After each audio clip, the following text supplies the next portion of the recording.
Welcome to one more of the Premier Project podcast where we discuss the best ways to implement the multi-actor approach during the project proposal writing stage. My name is Mikhail Grimic. Our guest for today is Irene Gaviero from CIHEM Saragossa. So, hi Irene. Hello, how are you? And as usual, I am joined here by my colleague Anda Adamson-Fiskovic. So, let's dive immediately into questions. So, could you maybe tell us a little bit about yourself, Irene? Yeah, sure. So actually I joined the Premier project in May this year.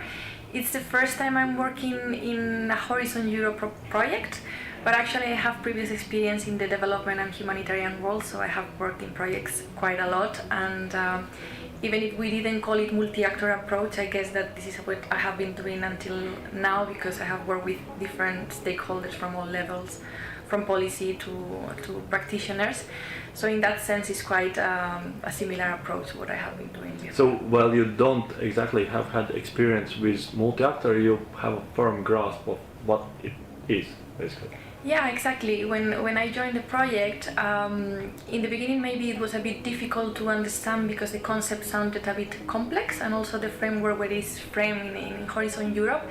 But when you go to the core concept, actually I realized that this is much more simple, I think, as a concept of what we have been talking about, and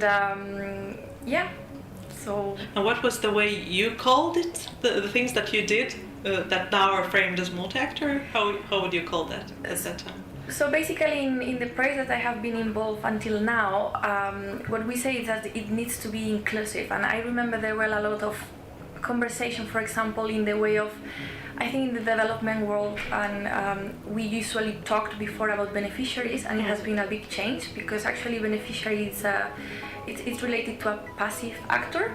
Right. So we are more talking about stakeholders or actors, because we want them to participate actively, and I think this is quite similar what we are trying to do now, right? So yeah, I think that's the main the most similar thing. Yeah, but I think what's interesting that for a person who claims, and you have been repeating this constantly, that I don't know much about multi-actor approach, I think this is one of the better definitions we have had so far. So thank you. Finally, we have the best definition. But so from our previous conversations, I know that your background isn't exactly in neither agriculture nor food nor these typical things that we associate with Horizon Europe Cluster 6. You are related to communication, aren't you? Yeah. So could you maybe explain why or how does your communication background links to something so abstract as multi-actor approach? So actually my background is on communications, but also in development and international cooperation, which I think is quite a strong combination, I would say. And it gives me a lot of perspective on how to engage with different actors, for example. And what I have seen until now with all the Premier meetings that we have had is that we are talking about multi-actor, right? So we cannot only see at the academic or research perspective.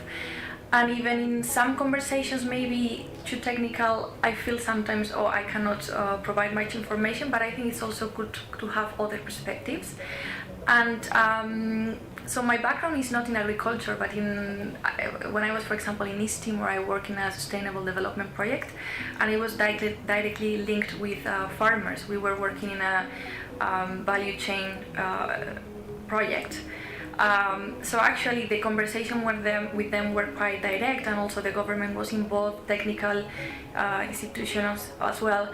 So I could see how these dynamics and how the conversation should be brought to make it a real impact in the communities. And I think actually this is what we are talking about here, right? Like we are trying to make innovation that not only stays in research centers or universities, but that has a real impact on the real world. So I don't know, I feel like maybe having someone in the project from the other side can be beneficial, at least to have conversations or debate. to learn from each other, right? But I think that's what we are hearing again and again, that while people maybe have not known the concept, if they have worked with farmers and tried to make a real impact and have been concerned with sustainability, then the same principles have been in a daily thing in their work, and now they are just adapting this particular way, saying like, look, there's a concept for that. Yeah. For me, I think what it took more time to understand is the framework of Horizon Europe, especially.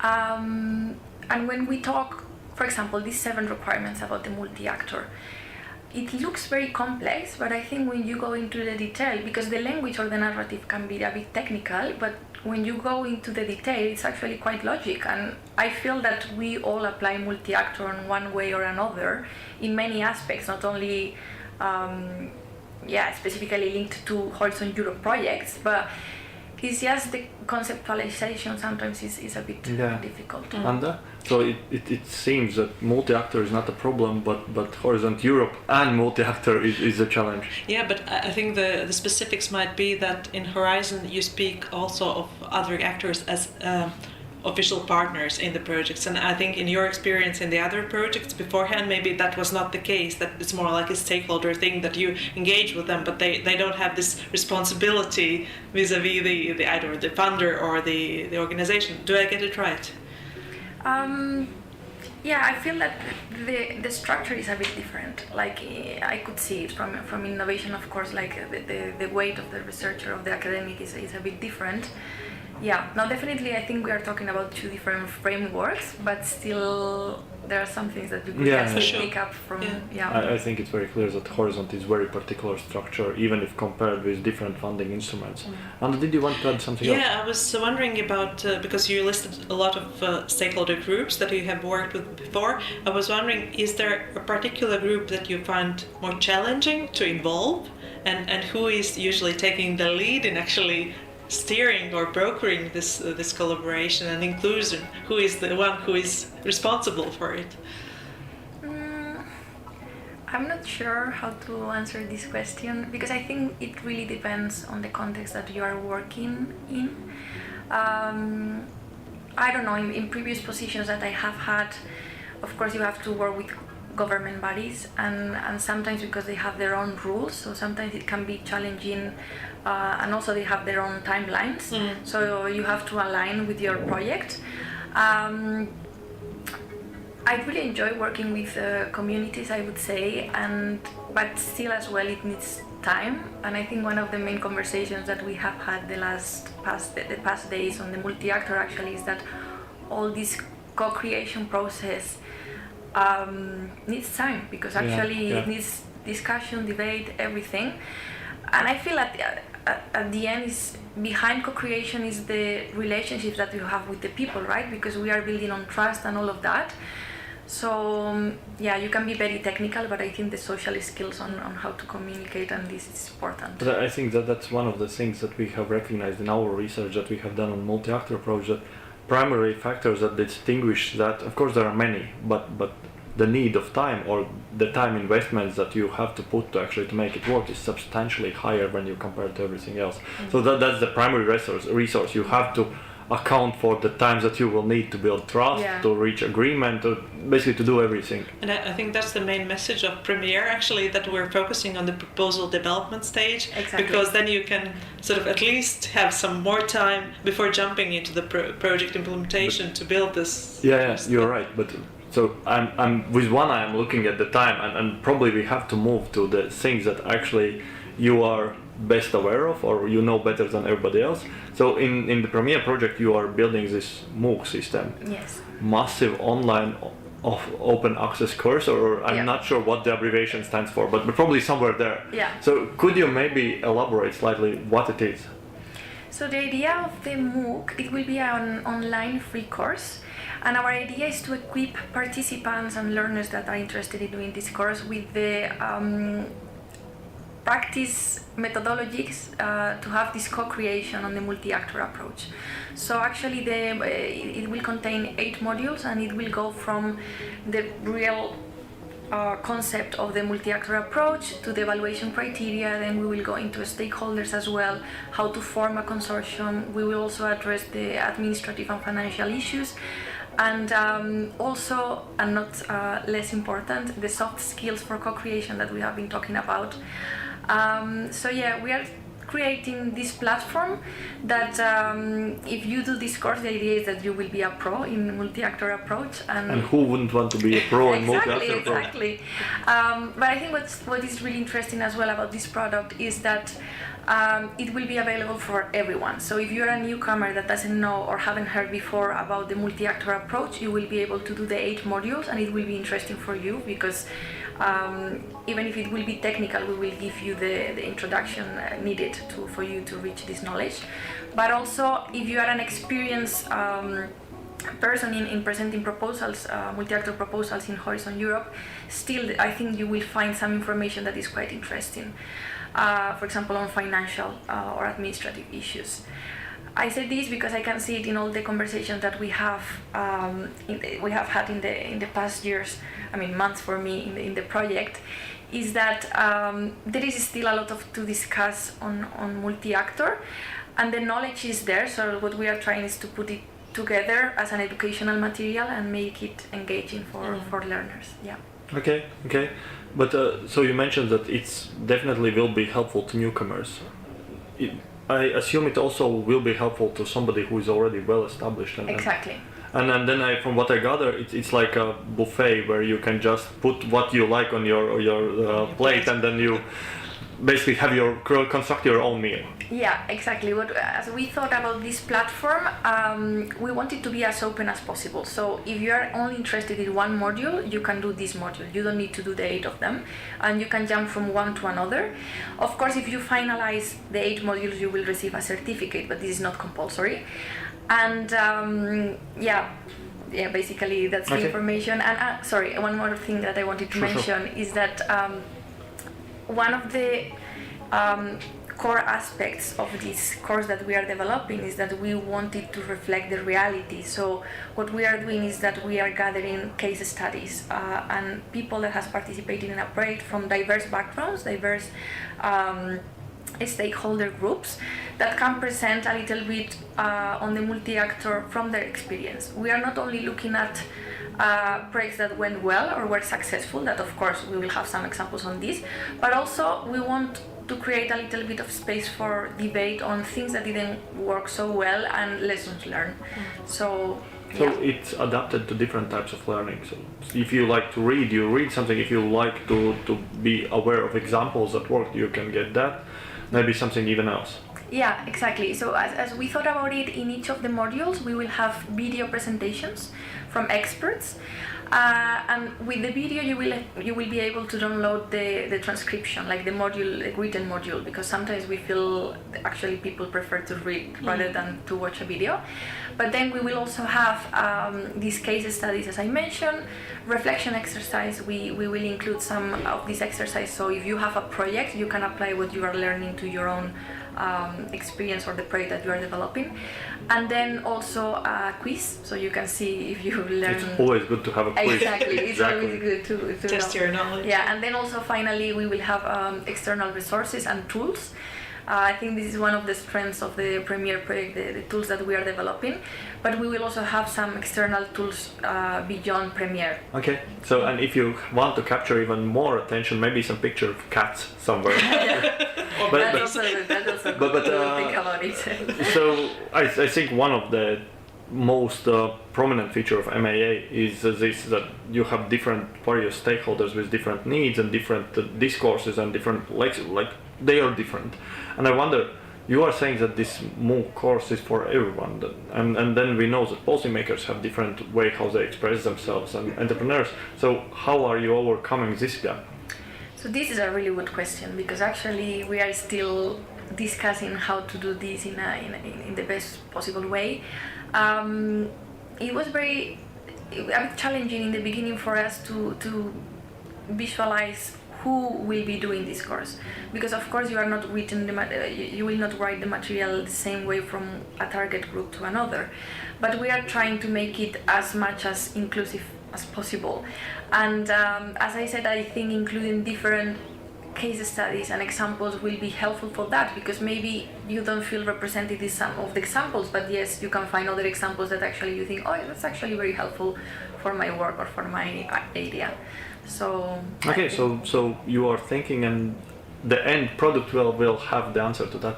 But if that is one challenge, could you maybe list some others that you have had while building this? Yeah, I think so. For sure, the audience was one of the challenges, and also. So in the beginning, I thought it was a challenge, but right now I think it's not. Which is all these initial conversations on which information should be part of the modules, because I felt, as I told you before, that multi-actor approach is a bit of an abstract concept, and I think sometimes when you try to do a educational material, it's a bit difficult to specify what it should be there. But all these meetings, conversations that we have, and even exercise, I think it's helping us to see what should be there and how we can make the most complete course. But it's still a challenge, because I feel in the multi-actor approach, you can have different interpretations from your experience, from your perspective, and it's not that one is better than another, it's just that there are different ways of seeing it.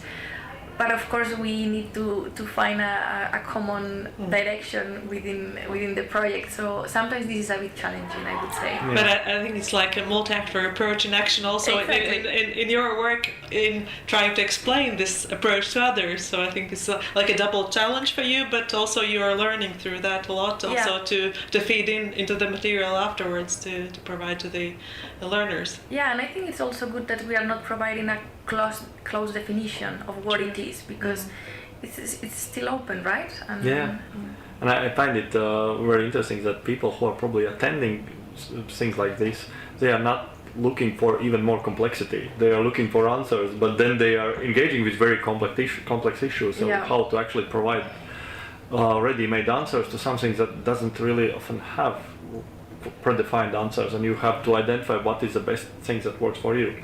But so we realized that identifying the themes has been challenged initially. Now you are more or less have a grasp of what it is. Are there any others? And I have listed some potential, like lack of experts who can actually do this and have the knowledge, or difficulties to conceptualize maybe some of these examples. Or maybe lack of examples in general, because you said that you are relying so much on examples. Yeah. So for me, the challenge there is that like, who can consider his or herself an expert on multi-actor? Because I think if you ask people around, they give you many examples, and actually you think like, oh, so you're actually implementing multi-actor, but then because it's to put a tag on it, right? So I feel people that don't feel confident of saying, no, I'm an expert on multi-actor, and I get it, because I get it. So yeah, in terms, I think getting different perspective from different experts on these for the case studies will be helpful. But yeah, no, I agree that this has been a bit challenging, because it's not an area where people can call themselves experts. Nobody gives a degree in multi-actor. But I mean, if it was easy, probably there were already 10 online courses. So that's true. Yeah. The easy things are already achieved, and now we are aiming for the hard things. Yeah, exactly. Okay, but we have been talking about the MOOC for around 10 minutes, and I think by now those people who are listening, they are really curious about this, and we are talking in the future tense. So could you maybe elaborate when it will be available and where people could look for it? Sure. So we hope it will be available in early 2026. For sure, they will be informed. Everyone that is interested, because we will do a dissemination in our social media, etc. But yeah, right now we are in the process of developing all the materials and make them look nice for the platform. Don't forget the cat pictures. Yeah, exactly. It will be in a place in Moodle that I think many people has done courses there, and it's quite intuitive and user friendly. So. it will be accessible from the Premiere website, or? Yes. Okay. So people who don't know, they can access Premiere and they will find that. Exactly. So just Google Premiere, multi-actor, and then you for sure you will locate our website. Exactly. Okay, so time is flying when we are having this conversation. So one last question before we finish that we ask to everybody. So for somebody who is sitting by, in their car listening in their headphones or wherever they are listening to this, and they are thinking, I should really consider applying for multi-actor Horizon Europe project. So where would you recommend this person to start? So definitely I would say that this person should do our MOOC from Of module course. 1 because there all the information will be there available. But we have many other materials in our website that are for them, and even the webinars, the testimonials, and other like the tools in the toolbox, they will find as much information as they Okay, so visit Premiere webpage and you will get the information there. Yes. Okay, with that being said, thank you for this very interesting conversation. It's been always a pleasure, and I really enjoy each of the recordings that we are doing. And I hope we will have a possibility to repeat this sometime soon. Thank you. Thank After you so the much. MOOC is released. Yeah. Yeah. Okay, thank you. Thank you so much. I Bye. really enjoyed it. Bye bye.